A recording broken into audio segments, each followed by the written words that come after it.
Bienvenidos, damas y caballeros, a una nueva entrega de Café de Tarde. A lo largo de las emisiones de este programa, pues hemos entrevistado, he tenido yo personalmente el gusto y el placer de entrevistar a actores, actrices, directores, cantantes. Y hoy contamos con la presencia de un escritor, un autor, Juan Carlos Sánchez Clemares. Un placer, Antonio. Un placer que estés aquí porque soy muy seguidor de su obra. Y para ponerles un poco en antecedente, les voy a contar algunos datos de la biografía y de la obra prolífica de este escritor.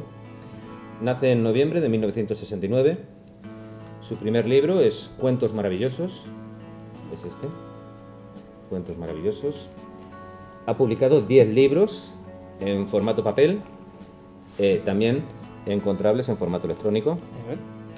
Tres más en formato electrónico, aparte de estos 10 de papel. Decenas de artículos y relatos cortos para revistas, blogs y diferentes editoriales, fantasía épica, espadibujería, tocando un montón de estilos.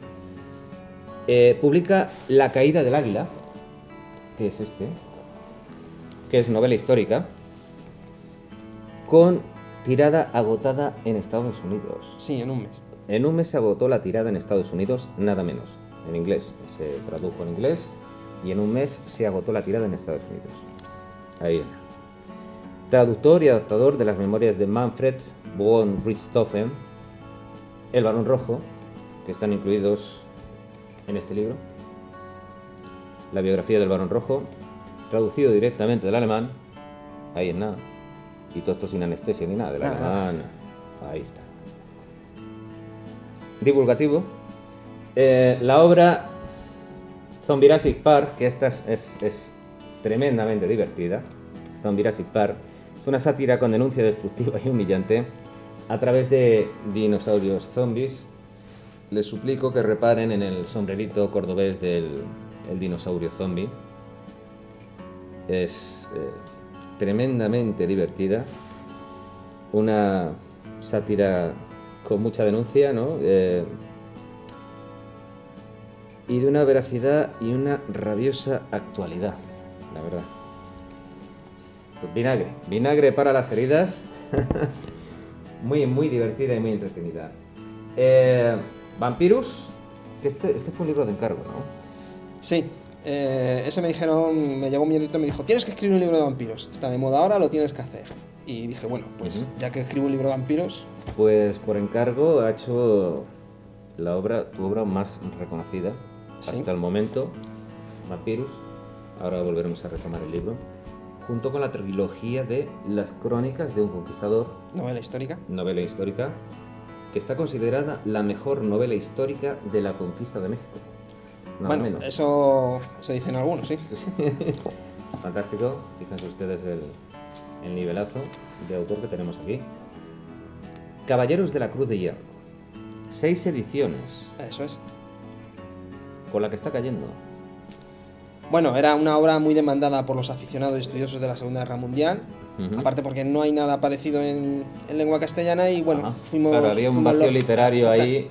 Procuramos rellenarlo y a partir de ahí pues ya los aficionados nos han ido respondiendo. Impactante. La primera edición se agotó en la primera semana. Sí. Se agotó la primera edición. Y bueno, él además es editor literario de Stuka Ediciones, donde publica libros de divulgación. Bueno, y para comenzar la entrevista, yo me considero muy seguidor de la obra de Carlos. Yo le llamo Carlos. Juan Carlos. Vamos a comenzar la entrevista hablando de vampiros. Que junto a la trilogía y a la caída del águila, pues es tu obra más reseñable. Háblanos de vampiros. Bueno, Vampirus es un libro de vampiros, obviamente, como te he comentado antes. Me hicieron el encargo de decir, tienes que escribir un libro de vampiros porque está de moda. A veces eso ocurre. Y los escritores, bueno, pues tenemos que escribir por encargo a veces, claro. Porque hay que pagar los garbazos para el rancho.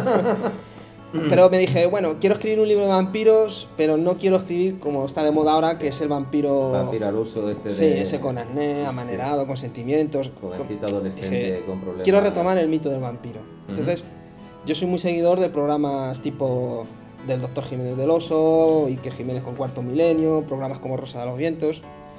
Y en uno de ellos estuve escuchando una historia que es muy curiosa y la verdad es que bastante intrigante, sobre un informe científico verídico en el siglo XVIII, en el que Carlos VI, que era el emperador por entonces del Sacro Romano Imperio Germánico, envía una expedición militar liderada por un cirujano castrense, el doctor Johann Flukinge, a una aldea remota perdida en Serbia, porque los aldeanos denuncian que están siendo atacados por vampiros.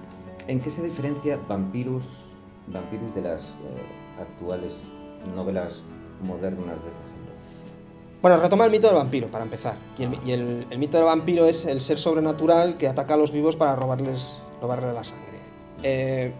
Y sobre todo es un tributo a las películas de la Hammer. Películas de la Hammer, esa que de niños veíamos y quedábamos totalmente alucinadas con ellas, claro, con ese Christopher Lee inconmensurable, Peter Cushing detrás con la estaca para clavársela en el pecho. Sí. Eso es lo más grande que se ha dado en el cine, lo de Cushing corriendo detrás de Lee con a ver dónde le clava esa sangre roja brillante. Eso es tremendo. Aparte que yo, por mi profesión y por mi... yo es que si hay alguien que admiro a Christopher Lee, porque ser Christopher Lee... Es increíble, ese hombre... Y la energía que tiene, yo creo que nos ha engañado a todos, es que siempre ha sido Drácula y es inmortal. Bueno, yo tengo una teoría al respecto. Sí. Yo creo que Christopher Lee es inmortal, porque el doctor Jiménez de Oso le ha pasado que para mí es un alquimista, no está muerto, nos ha engañado, le ha pasado la fórmula del elixir de la inmortalidad.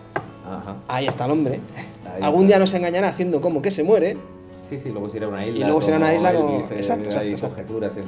Entonces, bueno, las películas de la Hammer, a pesar de ese maravilloso color que tenía, ese rojo, en ocasiones... platos de cartón, pero eran películas muy profesionales, muy bien pensadas y con unos guiones increíbles y unos personajes muy sólidos. Y sobre todo también porque estaban estos señores aquí defendiendo la plaza. Pues en Vampirus tenemos ese ambiente gótico de terror, que son de las películas de la Hammer. Claro, lo combino con elementos históricos de la época. Juegas también con la melancolía esa que nos quedó, el impacto visual de ver a Lee y a Cushing siendo niños. De hecho, en la misma novela marca un par de bien merecidos. Tienes al abuelo de Van Helsing, de Abraham Van Helsing. Sí, bueno, uno de los protagonistas que sale al final del libro es el abuelo del futuro Van Helsing perseguidor de Drácula. Que de hecho es un personaje histórico. Hay un personaje histórico que se llama Van Helsing. Ahora no tiene nada que ver luego con el... Exactamente. El doctor Abraham Van Helsing. Fíjate, Lee fue el único de todo el rodaje del Señor de los Anillos que conocía personalmente a Tolkien. Fue el único que conocía a Tolkien. Y además era primo de Ian Fleming, el creador de las novelas de James Bond. Claro, madre mía, si es que tiene más mili que el Capitán Trueno. Y está el tío con 91 años por ahí cantando heavy. ¿Qué se tomará? Yo me quedo autista, digo, a ver si me da algo, ¿no? Bueno, fantástica. Recuerden esta obra, Vampirus. Esto es canela, de verdad, es una gran obra. Es lógica que tenga el respeto, la crítica la ha valorado. Sí, bueno, algunos lectores han dicho que hasta el momento es mi mejor novela de ficción. Bueno, pues muchas gracias. Sí, no, pero porque eso me enorgullece. No, es una maravilla, como todo lo que escribe Carlos, no de ahora, de hace muchos años. Es decir, que no ha dado un salto cuántico y antes escribía mal y ahora bien. Incluso los relatos cortos, los cuentos, ya tu primera obra es una maravilla. Es una maravilla. Muchas gracias. Hombre, te lo digo sin ningún reparo, porque creo que aquí tenemos que servir también de marco, plataforma a todos los creadores, ya sea en cualquier forma de arte, como a través de la escritura, como actores, como músicos, y sinceramente es lo que yo pienso, y por eso a mí me agrada muchísimo que estés esta tarde aquí compartiendo este cafetito aquí conmigo. Igual. Pues ya a mí me encanta el estilo que tienes, además, la narrativa que tienes directa. ¿Cómo sacas el efecto ese, el estilo ese? Bueno, los escritores modernos tenemos una ventaja sobre nuestros antecesores, y es que hemos mamado el cine. Claro. Entonces, criarte y desarrollarte viendo películas de cine, sobre todo de grandes maestros como John Ford, por ejemplo, que te daba unas panorámicas impresionantes y te contaba todo en una sola toma. Eso te permite que luego tú, cuando vayas a escribir, desarrolles en la cabeza un lenguaje visual y estás viendo la escena que vas a escribir en el libro, y imprimes ese ritmo en el libro. Al menos eso es lo que yo pretendo. O sea, yo cada vez que voy a escribir me imagino la escena, desarrollo, la veo cómo va, como si fuese una película, Sí. y luego la escribo, ateniéndome a lo que veo. Y procuro escribirlo además contando mucho con la menor cantidad de palabras. Entonces, algunas personas, algunos lectores, algunos críticos de mis obras, lo han denominado, yo no lo sabía que existía ese concepto, lenguaje visual. Y luego pues lo añades pues con diálogos rápidos y bastante creíbles, vamos, diálogos normales, lo que la gente, Sí, como ni la más gente ni suele menos hablar, lo ni más ni que menos. es. Claro. Eso que también hay que por ahí cada redicho y cada Sí, pedacillo, ¿no? bueno, también es un error muy común, por ejemplo, entre los escritores noveles, los principiantes. Que quieren aparentar, darse... No aparentar, sino que ponen palabras muy floridas y sí, la gente normal conozco, no habla así. claro. Eso determinados géneros sí lo puedes hacer. Sí, Por ejemplo, en la yo novela sé. romántica Sí, tienes que determinar hay ciertas reglas en las conversaciones. O en Shakespeare. Una obra de teatro sí te da juego a ello. Pero cuando tú ya tratas con personas normales, entre comillas, pues las personas normales hablan como las personas reales. Claro. Hemos hablado del estilo visual que tiene, muy directo. Y ahora, en cambio, vamos a pasar a otra de tus grandes obras, en la que, claro, has tenido que cambiar totalmente de estilo, concepto, ¿no? Es porque es novela histórica. Es porque es novela histórica y porque está ambientada en el siglo XVI. Y los protagonistas son españoles. Ya, y no hablan igual que... Y no hablaban igual que hablábamos ahora. Claro, porque tú has tenido que mezclar aquí en Crónicas el lenguaje actual con el del siglo XVI, ¿no? Pero aún así no es farragoso, no es una cosa que se entiende perfectamente, es una cosa que esto a nivel lingüístico es muy, muy sofisticado. Vamos, que es un turrón importante, o sea, meterse en hacer comprensivo el castellano antiguo, el castellano como hablaba en aquella época, sin perder el concepto actualmente al hombre de hoy, ¿no? Claro. Sí, es porque Crónicas de un conquistador son las memorias de un capitán. De ahí viene el nombre, Crónicas. Entonces el capitán, claro, se expresa a los usos modos de la época, pero no puedes escribir en el castellano del siglo XVI porque entonces es que no se entiende, muchas cosas no se enteran. Entonces lo que dije, bueno, ¿cómo voy a conseguir? Porque quería ser original en ese sentido, ¿cómo voy a conseguir que el lector se meta en la historia y además esté visualmente ahí, en esa época, con esos personajes y se inmiscuye totalmente en la trama? Y bueno, pues dije, pues voy a intentarlo de esta forma. Entonces lo que hice fue mezclar el lenguaje del siglo XVI, sobre todo las expresiones y ciertas palabras que hoy ya no se utilizan, con un toque moderno, pero sin caer demasiado en la modernidad. Y creo que, bajo mi humilde punto de vista, lo he conseguido. Y eso ayuda al lector a comprender mucho más las motivaciones de los personajes, a meterse en la historia y sobre todo a casi creerse que está en la historia con los personajes. Es, bueno, ya lo hemos dicho, es una trilogía sobre la conquista de México. ¿Por qué se toma? Bueno, primero porque me gusta mucho. Admiro mucho a las culturas mesoamericanas y a la España de por entonces. Y bueno, quise darles un justo tributo a ambas culturas. Luego porque no está, digamos que ha habido en los últimos años, aunque ha resurgido bastante el tema, pero en concreto sobre la conquista de México, pues ya hace mucho tiempo que no se escribe nada. Porque hay mucha leyenda negra, ¿no? Sí, bueno, luego sobre todo es porque desde entonces hasta ahora se han encontrado nuevos datos, nuevos documentos han aportado mayor veracidad a las crónicas de entonces, muchos conceptos han cambiado, lo que antes se creía que era cierto, pues ahora se ha demostrado que no lo era tanto. Y bueno, aparte de que he añadido cosas que hasta hace bien poquito, hasta hace 10 o 15 años, ni se sabían. Por ejemplo, pues el destino final de Montezuma, que es el Tlatoani, el emperador de México Tenochtitlán, que hasta hace bien poco se pensaba, esa era la creencia popular, de que los mismos españoles le habían asesinado, y no era cierto. Murió de una pedrada que recibe y luego expira. Expira siendo preso de los españoles, pero los españoles en ningún momento le apedrearon. No, le apedrean sus propios súbditos, porque le consideran un traidor. Entonces eso, bueno, pues quise escribir y dejar reseña de todo eso que se ha descubierto. Y luego aparte, que es lo que tú me has comentado antes, pues hay algunos autores que han escrito, bueno, pues, no sé si de forma adrede o no, y han añadido muchas cosas pues que no son ciertas. Tú de alguna manera desmientes alguna...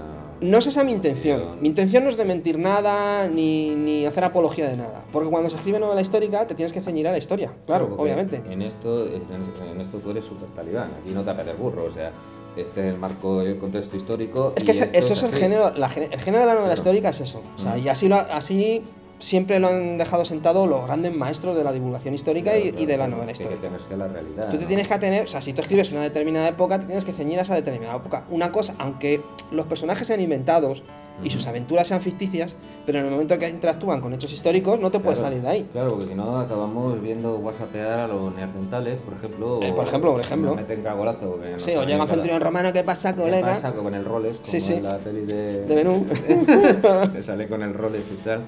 Y claro, es que nos han vendido algún truño por ahí de novela histórica que dices... Claro, sobre todo... La documentación del autor... Personajes a lo mejor del siglo XII expresándose con ideas y sentimientos del siglo XXI, o bueno, esto no me gusta como fue, lo cambio totalmente. Entonces, bueno, ya no es novela histórica, ya es otra cosa. Es ficción paródica, ¿verdad? ¿No? Claro. Es otra cosa, ¿no?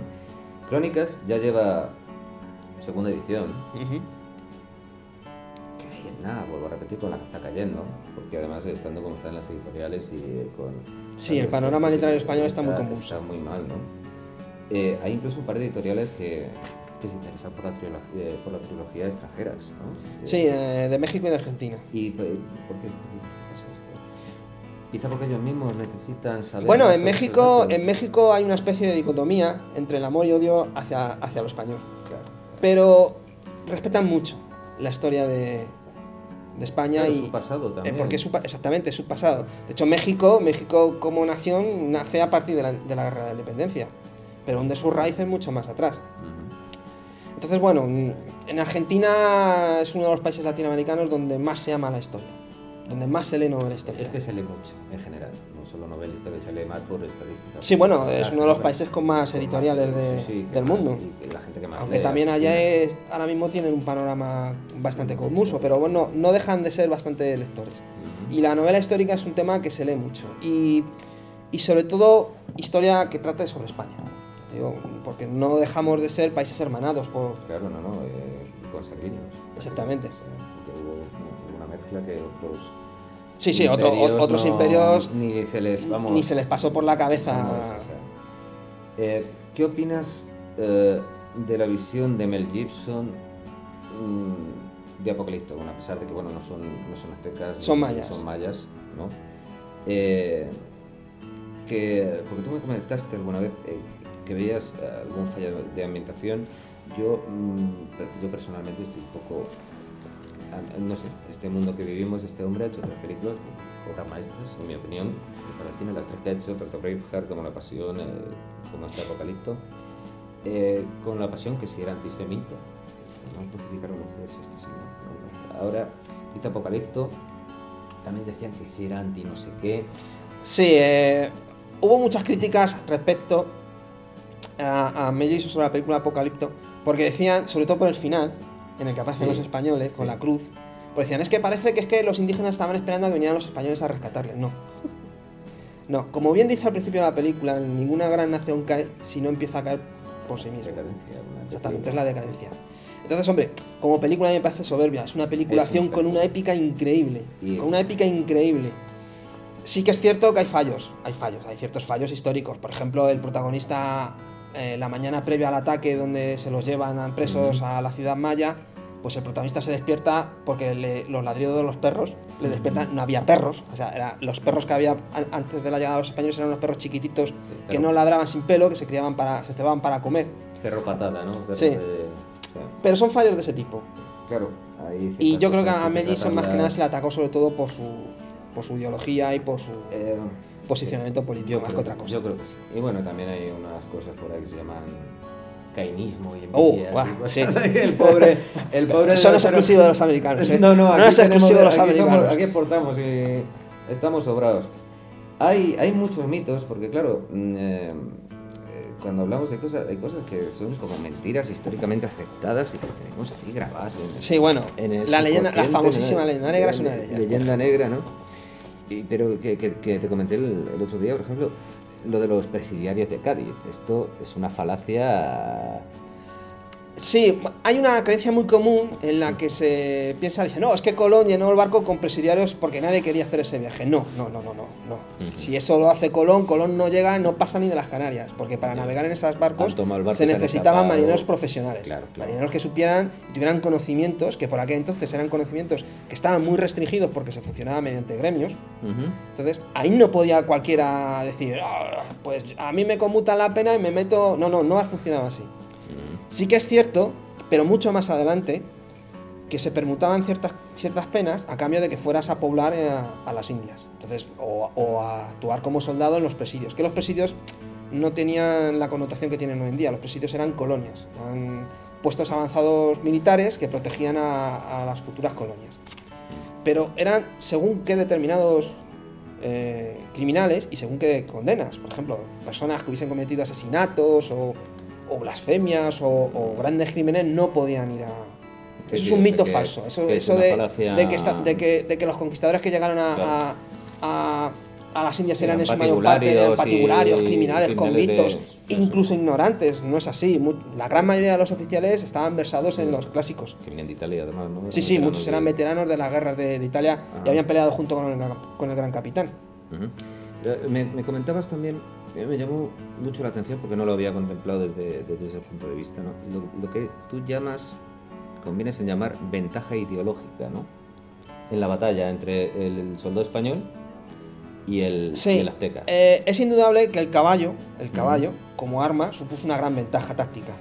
Porque, por ejemplo, en la batalla de Otumba, la caballería que Cortés empleó para ganar la batalla costaba de 6 caballos. Fíjate que que no eran con tanques, no fueron... Exactamente. Y luego es cierto también que las armas de acero impusieron su superioridad. Pero la mayor ventaja era mental, era religiosa, era filosófica, era psicológica. Porque los mexicas, que es lo que se les conoce como aztecas, que es un nombre dado erróneamente, en realidad se llaman mexicas, tenían un concepto de la vida muy pesimista, un concepto de la región muy oscura, muy pesimista y muy sangrienta, muy acorde con lo que ellos eran. O sea, mientras ellos estuvieran favorecidos por los dioses eran invencibles, y mientras ellos cumplieran con los debidos ritos, que eso implicaban centenares, miles de sacrificios humanos al año, eran invencibles. Pero ¿qué pasaba? En el momento que un emperador tenía una sequía, había hambre, había problemas, disturbios, o perdía una batalla, había perdido el favor de los dioses. Claro. Los dioses no les querían. Entonces, daba igual lo que ya hicieras, daba igual la cantidad de sacrificios que hicieras, lo bien que lo hicieras, que jamás ya ibas a recuperar el favor de los dioses. Entonces, eso, como tú sabías que daba igual lo que hiciera, los mexicas vivían en un estado perenne de resignación, de abatimiento, de tristeza, de fatalidad. De depresión, ¿no? Sí, es igual. ¿Para qué me voy a esforzar? Si al final mal, ¿no? Todo me va a salir mal porque los de arriba quieren que me salga mal. El español, en cambio, tenía una mentalidad muy diferente, que era: si a mí me salen bien las cosas, ha sido por la gracia de Dios. No porque yo sea chachipiruli, sino porque Dios ha querido. Si me salen mal las cosas, es porque Dios me está dando una lección. Es porque soy vanidoso, porque soy un ególatra, porque he ido de bravucón y me las han dado. Dios me ha dado una lección. Y como Dios me ha dado una lección, la próxima vez que lo vaya a hacer, lo voy a hacer mejor. Es más complicada la cosa, luego hay muchos más factores. Por ejemplo, si moría un oficial superior español, enseguida un español, el siguiente, podía liderar, aunque fuera un soldado raso, podía liderar el ejército. En cambio, entre los mexicas, si caía el emperador o caía un cacique o caía un oficial no podía ser cualquiera, nadie podía dirigir ese ejército, porque para que tú fueras cacique, pues tenías que realizar unos consabidos ritos que llevaban muchos días, determinados sacrificios, tenías que ser grato a los ojos de los dioses, y mientras querías hacer todas esas cosas, llegaban los españoles y te habían conquistado. Te pones en el estate quieta y ponte bien, y cuando quieres ya te han llegado los españoles están arrasados. Bueno, y ahora vamos a seguir hablando de tu libro. Sí, que hemos venido aquí a hablar de mi libro, a ver si me voy a tener que levantar y ir. ¿Por qué te dio por escribir?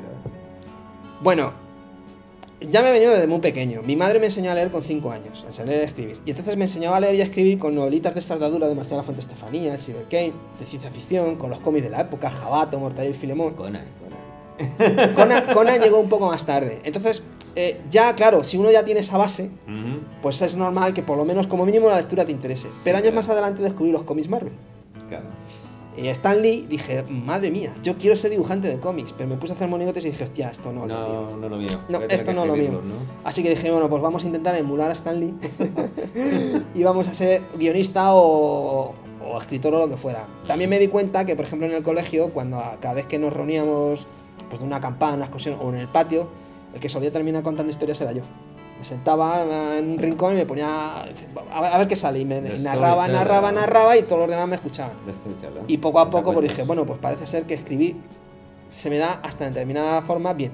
Y dije, bueno, pues, no, se te da magníficamente porque ya el primero, Cuentos asombrosos, este es el primero. Y es una maravilla, es un cuento que no son cuentos infantiles. No confundir, son... Sí, aunque lo pueden leer los niños. Lo pueden leer los niños, pero tiene una carga moral y una carga ahí mucho más densa de lo que pueda parecer en un cuento, ¿no? Sí, yo los creé pensando sobre todo para el niño que todos los adultos llevamos dentro. Claro, para mantenerle. Exactamente. Para mantenerle, porque ¿no? Tienes que mantener ese niño que tenemos dentro. Una cosa es ser inmaduro, que no me gusta, y otra es dejar de ser infantil, que yo creo que son cosas distintas. Sí, son cosas totalmente ese diferentes. Niño yo creo que hay que alimentarlo, porque ese niño cuando se pierde... Es el que nos da la fuerza para seguir adelante, la ilusión y la esperanza. La ilusión y el que te hace creer en la magia todavía. Exactamente. Bueno, ha sido negro. Amanuense, por favor, a ver qué vamos a... Amanuense.